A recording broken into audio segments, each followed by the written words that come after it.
नमस्कार दोस्तों, मैं एस बी चावड़ा आज आपके सामने स्टैंडर्ड 10th उसका जो चैप्टर 5 है श्वेत क्रांतिना प्रणेताओं, उसका जो दूसरा पार्ट है वो आपके सामने रखने का प्रयत्न कर रहा हूँ। दोस्तों, मेरी आपसे गुजारिश है कि अगर मेरी इस चैनल को सब्सक्राइब न किया हो तो ज़रूर से कर लेना।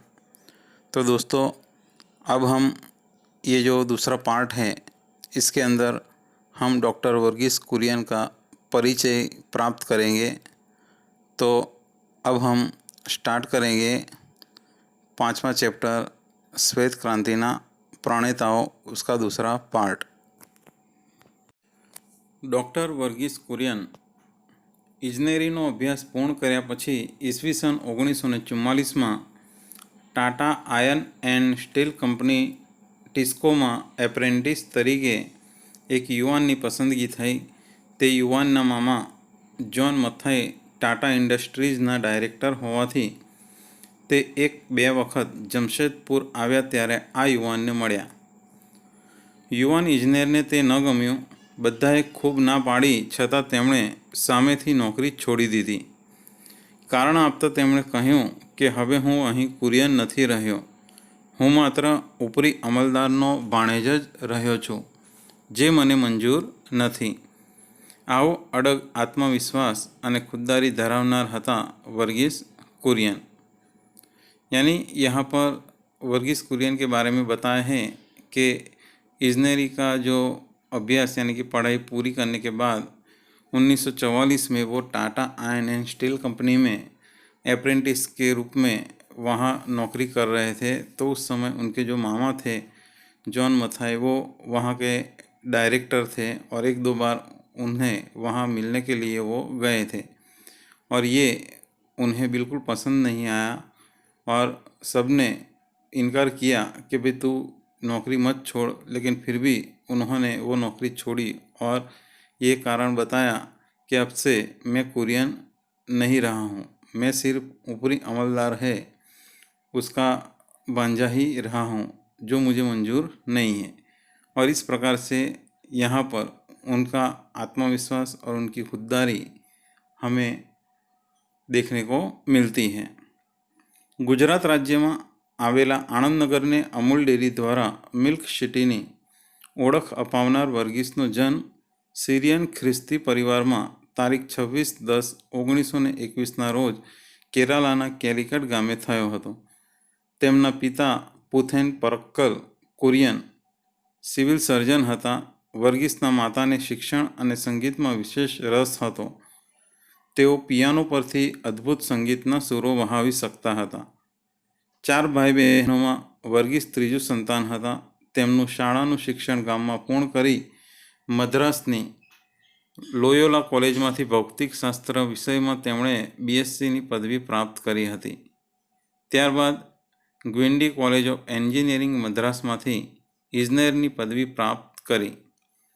કોલેજમાં પ્રવેશ સમયે માત્ર 14 વર્ષની ઉંમર હતી। વર્ગના સૌથી નાની વયના વિદ્યાર્થી હોવાથી તેમને મોટાભાગે હંમેશા એકલા જ બધો સંઘર્ષ કરવાનો આવ્યો। પરિણામે જિંદગીના પ્રથમ સોપાનથી જ વર્ગીસ स्वावलंबनના आग्रही बन्या। यानी यहाँ पर कुरियन के बारे में बताते हुए लेखक यानी कि इस संकलित रचना में कहा गया है कि वर्गीस का जो जन्म था वो ख्रिस्ती परिवार में केरला के कैलिकट गांव में हुआ था। उनके जो पिता थे पुथेन परक्कल, वो सिविल सर्जन थे और उनकी माता को शिक्षण और संगीत में अधिक रस था। वो पियानो पर से अद्भुत संगीत के सुर बहा सकते थे। 4 भाई बहनों में वर्गीस तीसरे नंबर पे आते थे। उनकी जो प्रारंभिक जो शिक्षा है वो गांव में पूर्ण करके मद्रास की लोयोला कॉलेज में से उन्होंने भौतिक शास्त्र सब्जेक्ट में बीएससी की डिग्री प्राप्त की। उसके बाद ग्विंडी कॉलेज ऑफ इंजीनियरिंग मद्रास में से इंजीनियर की डिग्री प्राप्त की। कॉलेज के अंदर जब उन्होंने प्रवेश प्राप्त किया उस समय उनकी उम्र 14 साल की थी। क्लास में सबसे कम उम्र के होने के कारण उन्हें ज़्यादा संघर्ष करना पड़ा और इसीलिए प्रारंभ से ही जिंदगी के प्रथम सोपान से ही उनके जीवन में स्वावलंबन के जो आग्रही है, यानी कि खुद ही अपना काम करना है, इस प्रकार की जो भावना है वो उनके अंदर आई। વર્ગીસને ધાતુશાસ્ત્ર અને ન્યુક્લિયર ફિઝિક્સમાં અનુસ્નાતક થવાની ઈચ્છા હતી, તેથી બ્રિટિશ સરકાર દ્વારા ચાલતી શિષ્યવૃત્તિ મેળવીને અમેરિકા અભ્યાસ માટે જવાનું ફોર્મ ભર્યું, જેમાં તેમની ડેરી એન્જિનિયરિંગના વિષયમાં પસંદગી થઈ. તે માટેની પૂર્વ શરત સ્વરૂપે તેમણે ઇમ્પિરિયલ ડેરી રિસર્ચ ઇન્સ્ટિટ્યૂટ નામની સંસ્થામાં બેંગ્લોરમાં 8 માસની તાલીમ લેવા જવું પડ્યું. ત્યાં તેમને પ્રથમ વખત ડેરી પ્રવૃત્તિના મૂળભૂત સિદ્ધાંતો સમજવાનો મોકો મળ્યો. ઈસવીસન 1946માં મિશિગન સ્ટેટ યુનિવર્સિટી અમેરિકામાં અભ્યાસ માટે ગયા ત્યારે સ્કોલરશિપ આપનાર સરકારના સંતોષ ખાતર ડેરી એન્જિનિયરિંગના કેટલાક અભ્યાસક્રમો તેમણે પૂર્ણ કર્યા, પરંતુ અનુસ્નાતકની પદવી તો તેમણે ધાતુશાસ્ત્ર અને ન્યુક્લિયર ફિઝિક્સના વિષયમાં ડિસ્ટિંક્શન સાથે પાસ કરી અને ईस्वीसन 1948 में भारत परत फर्या. यानी ये जो वर्गीस कुरियन हैं, उन्हें धातुशास्त्र और न्यूक्लियर फिजिक्स में अनुस्नातक होने की बहुत इच्छा थी. इसीलिए उन्होंने उस समय ब्रिटिश सरकार के द्वारा जो शिष्यवृत्ति मिलती थी वो शिष्यवृत्ति प्राप्त करने के लिए उन्होंने अमेरिका में पढ़ाई के लिए फॉर्म भरा, जहाँ पर उन्हें डेयरी इंजीनियरिंग के विषय में उनकी पसंदगी हुई और उन्हें शर्त के मुताबिक वहाँ पर इम्पीरियल डेयरी रिसर्च इंस्टीट्यूट में 8 महीने की जो तालीम है वो लेनी पड़ी. वहाँ उन्होंने पहली बार डेयरी प्रवृत्ति के जो मूलभूत सिद्धांत है वो समझने का मौका मिला. ईस्वीसन 1946 में मिशिगन स्टेट यूनिवर्सिटी अमेरिका में अभ्यास के लिए गए, तो उस समय स्कॉलरशिप देने वाली जो सरकार है उसके संतोष के खातिर डेयरी इंजीनियरिंग में कुछ अभ्यासक्रम उन्होंने पूरे किए, लेकिन अनुस्नातक की जो डिग्री है वो उन्होंने अपना जो पसंदीदा जो विषय था धातुशास्त्र और न्यूक्लियर फिजिक्स में ही डिस्टिंक्शन के साथ पास की और सन 1948 में भारत परत आए. તારીખ 13/5/1949ને શુક્રવારે ભારત સરકારના આદેશથી કુરિયને આણંદમાં પહેલીવાર પગ મૂક્યો. મકાન ભાડે ન મળતા ડેરીની બાજુમાં આવેલું જૂનું ગેરેજ ભાડે રાખીને ત્યાં રહેવાનું શરૂ કર્યું. સરકાર દ્વારા મળેલી અને ઓછી પસંદ એવી આ નોકરીમાં 8 માસ થયા હોવા છતાં ખાસ ઉત્સાહ નહોતો. વર્ગીસને એક દિવસ વિચાર આવ્યો કે હું અહીં કંઈ કરતો નથી, મારે કંઈક કરવું તો જોઈએ જ. આવો વિચાર જેનામાં દેશ માટે પ્રીતિ હોય તેને જ આવે. આવું આત્મદર્શન કરી શકે તે જ સિદ્ધિના સોપાનો સર કરી શકે. કુરિયનના આણંદમાં આગમન પહેલાં Kheda district milk producers union limited નામની સંસ્થા સહકારી ક્ષેત્રે પાપા પગલી પાડી રહી હતી. જેમના નેતૃત્વમાં આ સંસ્થા કાર્યરત હતી તેવા ત્રિભુવનદાસ પટેલ સાથે કુરિયનની મુલાકાત થઈ. પરિચય ગાઢ બનતા વર્ગીસ તેમની નિસ્વાર્થ સેવા, પરોપકારની ભાવના અને મનની મક્કમતાથી પ્રભાવિત થયા. મનોમન ત્રિભુવનદાસને પોતાના ગુરુ અને માર્ગદર્શક તરીકે સ્વીકાર્યા. તેમની સાથે કામ કરવાનું શરૂ કર્યું. ખેડૂતોએ પોતાના ઢોરના દૂધ વેચાણમાં અન્ય વેપારીઓ કે દલાલો પર નિર્ભર ન રહેતા સહકારી પદ્ધતિ અપનાવી કુરિયનના સહકારથી આ પ્રવૃત્તિને વેગ મળ્યો. આણંદ અમૂલ ડેરીની પ્રગતિ જોઈને સરકારના સહકારથી કુરિયને આણંદ મોડેલ મુજબ માત્ર ગુજરાતમાં જ નહીં પરંતુ સમગ્ર વિશ્વમાં एक अलग थी स्थान अपाव्યું. यानी यहाँ पर तारीख 13/5/1949 को फ्राइडे को शुक्रवार को जब भारत सरकार के आदेश से जब कुरियन पहली बार आनंद के अंदर आए तो उस समय उन्हें किराए पर मकान भी नहीं मिला. तो उस समय उन्होंने डेयरी के बाजू में एक पुराना गैरेज था, उसको किराए पर रखा और वहीं रहना शुरू किया. सरकार के द्वारा मिली हुई इस नौकरी में उन्हें ज़्यादा रस नहीं था. 8 महीने हो गए फिर भी उन्हें किसी प्रकार का उत्साह नहीं था. एक दिन वर्गीस को एक विचार आया कि भाई वैसे भी मैं कुछ कर नहीं रहा हूँ, लेकिन मुझे कुछ काम तो करना ही चाहिए। और इस प्रकार से उन्होंने, कहते हैं कि ये विचार आया और उन्होंने आत्मदर्शन करके वो सिद्धि के जो सोपान है वो सर करना उन्होंने शुरू किया। कुरियन यानी कि कुरियन जो है, उनके आनंद के अंदर आने से पहले यहाँ पर Kheda district milk producers union limited नाम की जो संस्था है वो शुरुआत में चल रही थी, यानी उसकी शुरुआत ही हुई थी और जिसके नेतृत्व में ये संस्था कार्यरत थी। ऐसे त्रिभुवन दास पटेल के साथ डॉक्टर कुरियन की मुलाकात हुई और दोनों के बीच में परिचय गाढ़ बनने लगा और इस प्रकार डॉक्टर वर्गीस कुरियन उनकी निस्वार्थ सेवा, परोपकार की भावना और मन की मक्कमता से प्रभावित हो गए और मनोमन ही त्रिभुवन दास जी को अपना गुरु और मार्गदर्शक के रूप में मानने लगे। उनके साथ काम करना उन्होंने शुरू किया। किसानों को अपने जो पशु थे उनके दूध में से, यानी दूध बेचने के बाद जो अन्य जो व्यापारी और जो दलालों पर उनको निर्भर रहना पड़ता था, वो इस सहकारी पद्धति के बाद सब बंद हो गया और कुरियन के सहकार से इस प्रवृत्ति को ज़्यादा वेग मिला।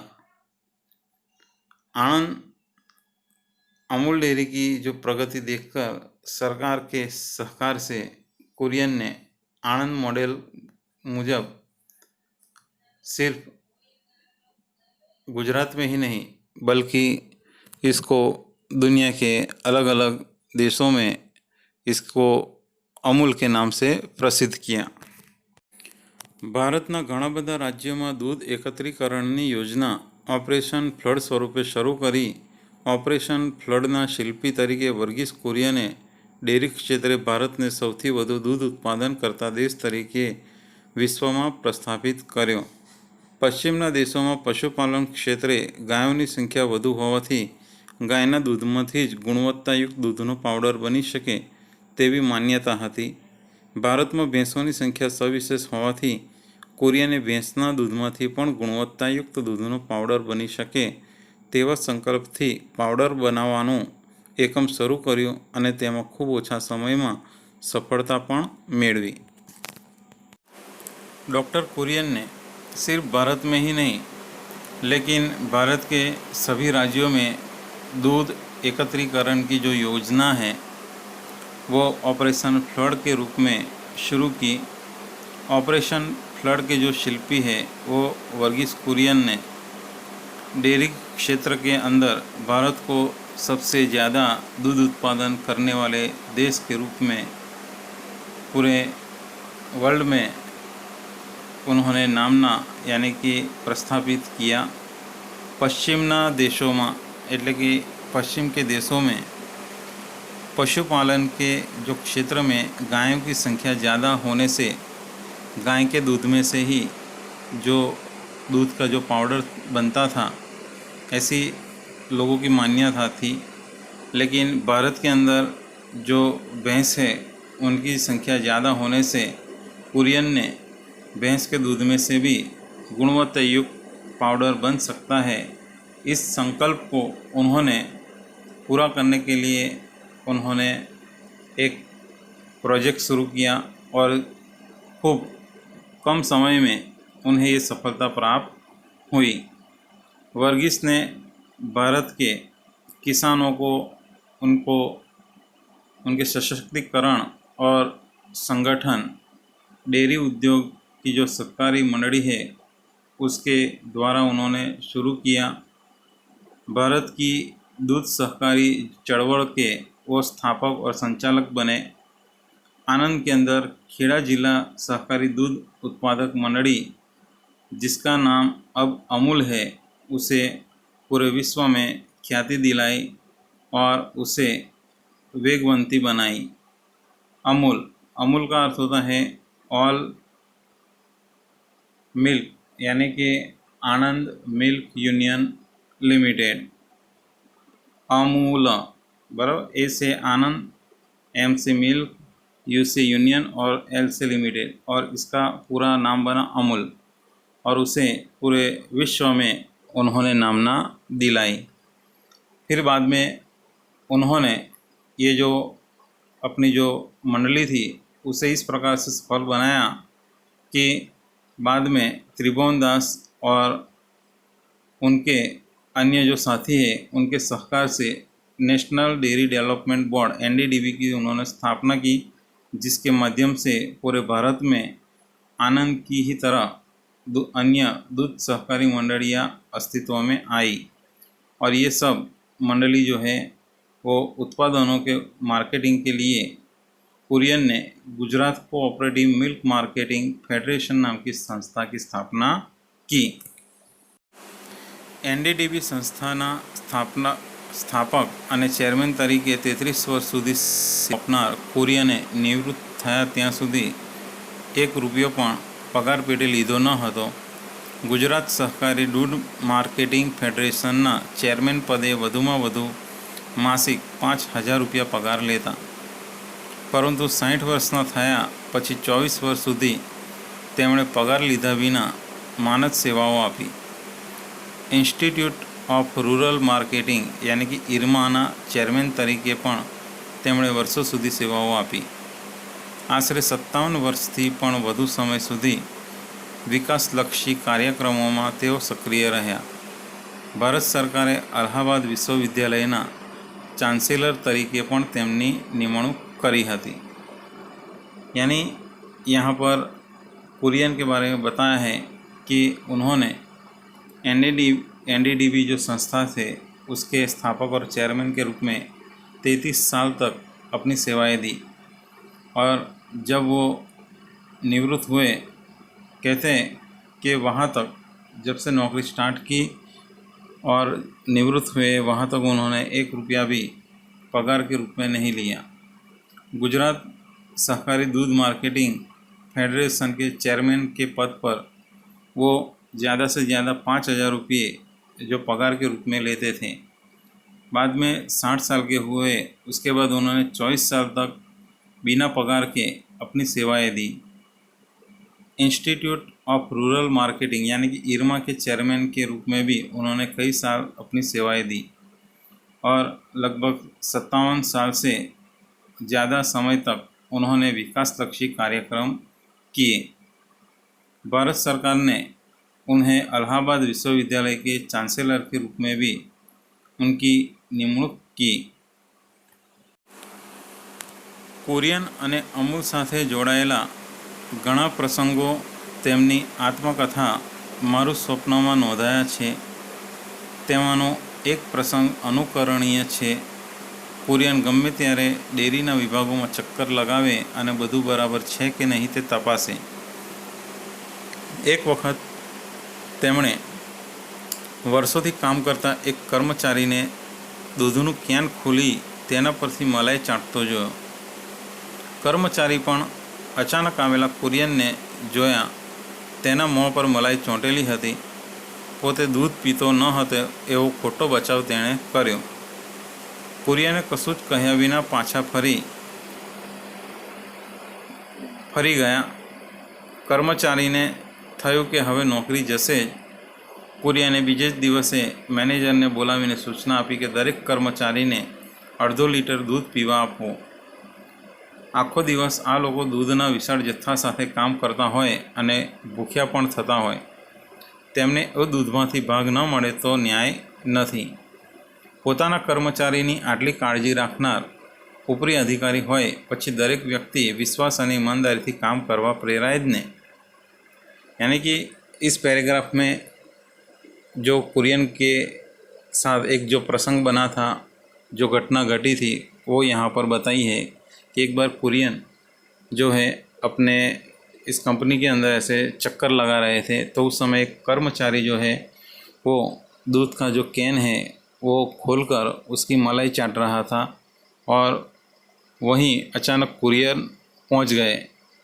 कर्मचारी घबरा गया, उसके मुंह पर मलाई चिपकी थी, लेकिन फिर भी उसने दूध पीने से इनकार किया। ये जो कुरियन है कुछ भी नहीं बोले, वो वापस चले गए। फिर बाद में उन्होंने अपने मैनेजर से कहा कि ये लोग जो है वो पूरे दिन काम करते हैं और उन्हें भी भूख लगती है, तो अब से इन्हें रोज़ आधा लीटर यानी कि 500 ग्राम दूध पीने के लिए दिया जाए।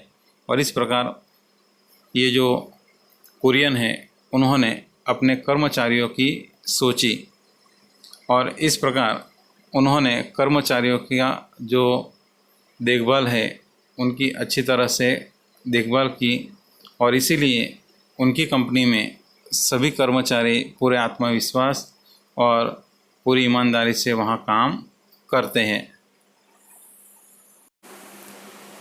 बीजो प्रसंग है 8 फिल्मोना सर्जक श्याम बेनेगल दूध उत्पादक सहकारी मंडळीना विचार અને કાર્યોના પ્રચાર પ્રસાર માટે એક ફીચર ફિલ્મ બનાવવાનું સૂચન કર્યું। કુરિયનને આ વિચાર ગમ્યો, પરંતુ ખર્ચ માટે 10 લાખ રૂપિયાની જરૂર હતી। તેમણે દૂધ ઉત્પાદક મંડળીના સૌ સભ્યોને ગામે ગામથી ટોકન સ્વરૂપે માત્ર 1 રૂપિયો આપવા જણાવ્યું।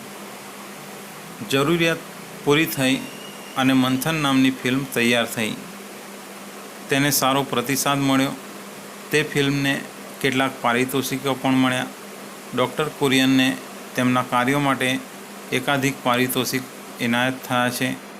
ભારત સરકાર દ્વારા Padma Shri, Padma Bhushan, Padma Vibhushan, Ramon Magsaysay award, Krishi Ratna, world food prize, Michigan state university America દ્વારા નામાંકિત ભૂતપૂર્વ વિદ્યાર્થી એવોર્ડ, વર્લ્ડ ડેરી એક્સપો દ્વારા international person of the year award પ્રાપ્ત થયો હતો। ડૉક્ટર કુરિયનના જન્મદિન 26 નવેમ્બરે રાષ્ટ્રીય દૂધ દિવસ यानी નેશનલ મિલ્ક ડે તરીકે ઉજવાય છે। ભારત અને વિશ્વભરમાંથી કુરિયનને 15 જેટલી માનદ પદવીઓ એનાયત કરવામાં આવી છે। કુરિયનને કેન્દ્રમાં રાખીને 51થી પણ વધુ પુસ્તકો લખાયા છે। તેમના 94મા જન્મદિવસે ગૂગલે પોતાના હોમ પેજને ગૂગલને બદલે ડૂડલ નામથી स्थान आप्यो હતો। यानी यहाँ पर जो दूसरा प्रसंग है वो ये था कि जो 8 फिल्मों के जो सर्जक थे श्याम बेनेगल, उन्होंने दूध उत्पादक सहकारी मंडली के विचारों और कार्यों को प्रचार प्रसार करने के लिए एक फिल्म बनाने की सूचना दी, यानी आइडिया बताया। कुरियन को यह आइडिया पसंद आया, लेकिन खर्च के लिए उन्हें 10 लाख रुपए की ज़रूरत थी। तो उस समय उन्होंने अपने जो सहकारी मंडली के जो सभ्य थे सभी को उन्होंने आदेश किया कि हर गांव में से सबके पास से सिर्फ 1-1 रुपया मांगा जाए और इस प्रकार उन्होंने पैसे इकट्ठे किए और मंथन नाम की एक छोटी सी फिल्म बनाई जिसे कई सारे अवार्ड प्राप्त हुए। बाद में ये जो कुरियन है उन्हें भी कई सारे अवार्ड मिले थे, जैसे कि Padma Shri, Padma Bhushan, Padma Vibhushan, Ramon Magsaysay award, world food prize, Krishi Ratna, Michigan state university America के द्वारा भूतपूर्व विद्यार्थी अवार्ड, वर्ल्ड डेयरी एक्सपो के द्वारा international person of the year award. और इसके बाद कहते हैं कि कुरियन के जन्मदिन को 26 नवंबर को राष्ट्रीय दूध दिन यानी कि नेशनल मिल्क डे के रूप में मनाया गया। भारत और विश्व भर में कुरियन को 15 जितनी जो पदवियां हैं वो इनायत हुई थी। कुरियन को केंद्र में रखकर 51 से भी ज़्यादा किताबें लिखी गई हैं और उनके जो 94 में जो जन्मदिन पर गूगल ने अपने होम पेज को गूगल के बदले डूडल नाम दिया गया। તારીખ 9/9/2012 રોજ ડૉક્ટર વર્ગીસ કુરિયનનું 91 વર્ષની વયે નડિયાદમાં અવસાન થયું, પરંતુ તેમણે અમૂલ ડેરીના નામે વાવેલું આ જે બીજ છે એ વટવૃક્ષ બનીને અનેક ખેડૂતો, શ્રમજીવીઓ, પશુપાલકો અને વેપારીઓને આજીવિકા સ્વરૂપે છાંયડો આપી રહ્યું છે। વર્ષ 2015-16ના અમૂલ ડેરીના નાણાકીય ટર્ન ઓવરના આંકડા, દૂધની રોજની આવક, અમૂલની સાથે જોડાયેલા સભ્યોની સંખ્યા અને અમૂલના ઉત્પાદનો અને તેના વેચાણના આંકડા ઝડપથી વધી રહેલા જોવા મળે છે. સમગ્ર ભારત ઉપરાંત વિશ્વના 50થી પણ વધુ દેશોમાં તેના વેચાણ કેન્દ્રો છે. ડૉક્ટર કુરિયન તેમના કાર્યો દ્વારા અમૂલ આણંદ, गुजरात અને भारत ने यहाँ पर लास्ट पैराग्राफ में बताया गया है कि डॉक्टर वर्गीस कुरियन 91 साल में उनकी नडियाद में मौत हुई थी, उनका अवसान हुआ था. लेकिन उन्होंने अमूल डेयरी के नाम से जिस बीज को बोया था, आज वह एक वटवृक्ष के रूप में कई किसान, श्रमजीवी, पशुपालक, व्यापारी को आजीविका के रूप में अपनी छांव दे रहा है. वर्ष 2015-16 के अमूल डेयरी के जो नाણાકીय जो टर्नओवर के जो आंक है, दूध की रोज़ की जो इनकम है, अमूल के साथ जुड़े हुए सभ्यों की संख्या और अमूल के उत्पादन और जो बिक्री है उसके जो आंक है वो झड़प से बढ़ रहे हैं. और समग्र भारत उपरांत विश्व के 50 से भी ज़्यादा देशों में उसके जो बिक्री के केंद्र है. डॉक्टर कुरियन ने अपने कार्यों के द्वारा अमूल को आनंद, गुजरात और भारत के अंदर श्वेत क्रांति के माध्यम से पूरे विश्व भर में भारत को गौरवशाली स्थान दिलाया है. दूध, दही, छाछ, घी, मक्खन, दूध का पाउडर, चीज़, चॉकलेट, तेल, श्रीखंड, मिठाई और अन्य खाद्य पदार्थ जो है अमूल के ब्रांड से यानी अमूल ब्रांड के नाम से पूरे विश्व में स्वीकार्य हुए हैं. और इसका जो श्रेय है वो डॉक्टर कुरियन को जाता है. सरदार पटेल, जवाहरलाल नेहरू, लाल बहादुर शास्त्री, मोरारजी देसाई, मणिबेन पटेल, इंदिरा गांधी, M.H. पटेल, त्रिभुवनदास पटेल जैसे अनेक अग्रणी राजकारणी और यानी कि राजनेता और देश विदेश के महानुभावों के साथ उन्होंने पुनः पूर्वक संस्था के लिए विकासलक्षी कार्यों में सहकार प्राप्त किया.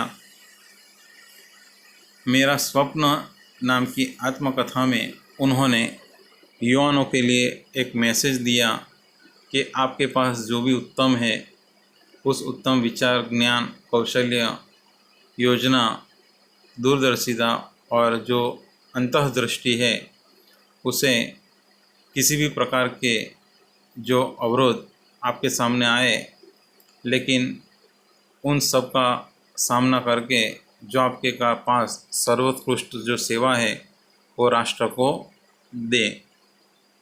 आप बेहतर विश्व का सर्जन कर सकते हो और अपने स्वप्न को साकार कर सकते हो. विद्वान, कर्मठ, निष्ठावान और आत्मसूझ रखने वाले डॉक्टर कुरियन ऑपरेशन फ्लड के द्वारा श्वेत क्रांति के सर्जक के रूप में हर एक के लिए प्रेरणा स्रोत बने रहेंगे. और इस प्रकार ये जो लेसन है, इस लेसन के अंदर डॉक्टर वर्गीस कुरियन और त्रिभुवनदास पटेल के बारे में यहाँ परिचय प्राप्त कराया है और हमें ये बताया है कि त्रिभुवनदास और डॉक्टर वर्गीस के प्रयत्नों से आज हम जिन घरों में जो दूध पीते हैं, जो दही, मिठाइयाँ, मक्खन ये सब खाते हैं अमूल के नाम से, उस अमूल को बनाने में, उसको पूरे विश्व में अच्छा एक बड़ा स्थान दिलाने में महत्वपूर्ण जो कार्य किया है वो थे त्रिभुवनदास पटेल और डॉक्टर वर्गीस कुरियन. श्वेत क्रांतिना माध्यमથી વિશ્વભરમાં ઉન્નત અને ગૌરવવંતું સ્થાન અપાવ્યું છે. દૂધ, દહીં, છાશ, ઘી, માખણ, દૂધનો પાવડર, ચીઝ, ચોકલેટ, તેલ, શ્રીખંડ, મીઠાઈઓ અને અન્ય ખાદ્ય પદાર્થો અમૂલ બ્રાન્ડથી સમગ્ર વિશ્વમાં સ્વીકાર્ય બન્યા છે. તે માટે ડૉક્ટર કુરિયનને જેટલું યશ આપીએ તેટલો ઓછો છે. સરદાર વલ્લભભાઈ પટેલ, જવાહરલાલ નહેરુ, લાલ બહાદુર શાસ્ત્રી, મોરારજી દેસાઈ, મણિબેન પટેલ, ઇન્દિરા ગાંધી, એમ.એચ. પટેલ, ત્રિભુવનદાસ પટેલ જેવા અનેક અગ્રણીઓ, રાજકારણીઓ અને દેશ વિદેશના મહાનુભાવો સાથે તેમણે કુનેહપૂર્વક સંસ્થાના વિકાસલક્ષી કાર્યોમાં સહકાર મેળવ્યો. મારું સ્વપ્ન આત્મકથામાં યુવાનો માટે તેમણે સંદેશો આપ્યો છે કે તમારી પાસે જે ઉત્તમ વિચાર, જ્ઞાન, કૌશલ્ય, યોજના, દૂરદર્શિતા તેમજ અંતરદૃષ્ટિ હોય તેને ગમે તેવા અવરોધો આવે તો પણ તમારી સર્વોત્કૃષ્ટ સેવાઓ તમારા રાષ્ટ્રને આપો. તમે બહેતર વિશ્વનું સર્જન કરી શકશો અને તમારું સ્વપ્ન સાકાર કરી શકશો. વિદ્વાન, કર્મઠ, નિષ્ઠાવાન અને આત્મસૂઝ ધરાવતા ડૉક્ટર કુરિયન ઓપરેશન ફ્લડ દ્વારા શ્વેત ક્રાંતિના સર્જક તરીકે સૌ કોઈ માટે प्रेरणास्रोत बनी रहसे। दोस्तों अब हम उसका जो स्वाध्याय है वो देखेंगे। सही जो आंसर है उसके सामने राइट क्लिक करना है। पहला जो प्रश्न है, अमूल डेरीना स्वप्नद्रष्टा कोण हता? एनो जवाब है बी त्रिभुवनदास पटेल। वर्गीस कुरियनનો जन्म कया स्थळे थयो हतो? तेनो जवाब है केलिकट। ત્રીજો પ્રશ્ન છે, વર્ગીસ કુરિયને આણંદ નગરને અમૂલ ડેરી દ્વારા શેની ઓળખ અપાવી છે? તો એનો જવાબ છે એ મિલ્ક સિટી। પ્રશ્ન નંબર 2, નીચેના પ્રશ્નોના એક એક વાક્યમાં ઉત્તર લખો। ત્રિભુવનદાસે કુરિયનના આગમન પહેલાં કઈ સંસ્થાની સ્થાપના કરી હતી? તો ત્રિભુવનદાસે કુરિયનના આગમન પહેલાં Kheda district milk producer union limited નામની સંસ્થાની સ્થાપના કરી હતી। બીજો પ્રશ્ન છે, વર્ગીસ કુરિયનની આત્મકથાનું નામ જણાવો। તો ડૉક્ટર વર્ગીસ કુરિયન એમની આત્મકથાનું નામ છે મારું સ્વપ્ન। ત્રીજો પ્રશ્ન છે, વર્ગીસ કુરિયનની કયા વિશ્વવિદ્યાલયના કુલપતિ તરીકે નિમણૂક થઈ હતી? તો વર્ગીસ કુરિયનની અલ્હાબાદ વિશ્વવિદ્યાલયના કુલપતિ તરીકે નિમણૂક થઈ હતી। નીચેના પ્રશ્નોના સવિસ્તર ઉત્તર લખો। એમાં પહેલો પ્રશ્ન છે કે વર્ગીસ કુરિયન ત્રિભુવનદાસના કયા ગુણોથી પ્રભાવિત થઈને તેમને ગુરુ માનતા હતા? તો એનો જવાબ આપણે આ પ્રમાણે આપી શકીએ છીએ કે જે અમૂલ ડેરી છે તેના મૂળ સ્થાપક ત્રિભુવનદાસ પટેલ હતા। વલ્લભભાઈ પટેલના માર્ગદર્શનથી તેમણે 1940માં ખેડા જિલ્લાના ખેડૂતોની સાથે મળીને એક સહકારી મંડળીની સ્થાપના કરી હતી અને એ સમયે ખેડૂતો પાસેથી ખૂબ જ ઓછા ભાવે દૂધ ખરીદીને મુંબઈમાં ઊંચા ભાવે દૂધ વેચતી પોલ્સન કંપનીથી ઘણા બધા ખેડૂતો ત્રાસેલા હતા।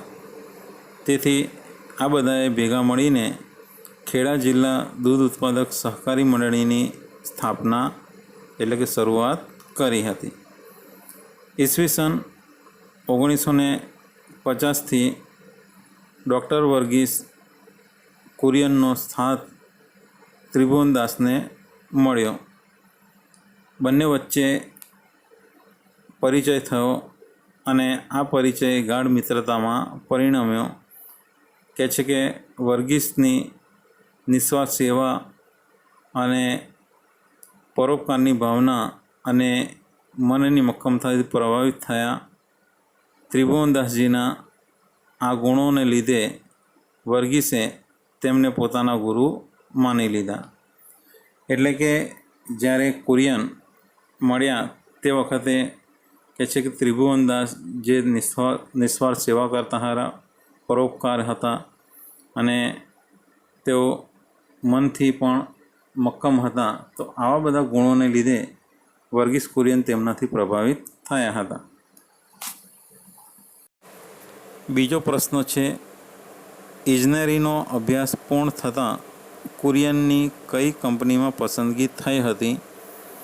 તે કંપની તેમણે શા માટે છોડી દીધી?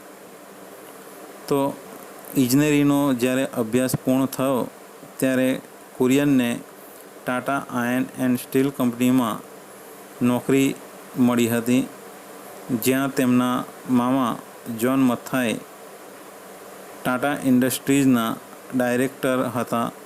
તે 1-2 વખત જમશેદપુર આવ્યા તે સમયે કુરિયનને મળ્યા હતા અને યુવાન ઇજનેર કુરિયનને તે ગમ્યું નહીં. તેમણે સામેથી જ નોકરી છોડી દીધી.